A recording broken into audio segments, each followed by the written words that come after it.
ব্রাহ্মণবাড়িয়ার সরাইলে নিখোঁজ হওয়ার একদিন পর মসজিদের দোতলা থেকে ময়না নামের এক শিশুর রক্তাক্ত মরদেহ উদ্ধার করেছে পুলিশ। শনিবার নিখোঁজ হওয়ার পর রবিবার সকালে শাহবাজপুর ইউনিয়নের চন্দমিয়া পাড়ার স্থানীয় একটি মসজিদের দোতলায় শিশুটির লাশ পাওয়া যায়।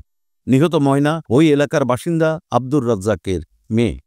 সরাইল থানার ভারপ্রাপ্ত কর্মকর্তা মোর্শেদুল আলম চৌধুরী জানান, শনিবার থেকে শিশুটি নিখোঁজ ছিল। আত্মীয়স্বজন ও স্থানীয়রা বিভিন্ন জায়গায় খোঁজ করেও তার কোনো সন্ধান পাননি। সকালে ওই মসজিদের মক্তবে পড়তে আসে শিক্ষার্থীরা। তখন তারা দোতলায় ময়নার নিথর দেহ দেখতে পায়। তিনি আরও বলেন, শিশুটির শরীরে একাধিক স্থানে জখমের চিহ্ন রয়েছে। প্রাথমিকভাবে ধারণা করা হচ্ছে তাকে হত্যা করা হয়েছে। মরদেহ উদ্ধার করে ময়না তদন্তের জন্য পাঠানো হয়েছে বলে জানিয়েছেন ওসি। পাশাপাশি ঘটনাস্থল থেকে আলামত সংগ্রহ করে তদন্ত শুরু করেছে পুলিশ। এ ঘটনায় জিজ্ঞাসাবাদের জন্য মসজিদের মুয়াজ্জিনকে থানায় নিয়ে গেছে পুলিশ। অপরাধীদের শনাক্ত করে দ্রুত আইনের আওতায় আনার জন্য প্রক্রিয়া শুরু হয়েছে বলে জানান তিনি।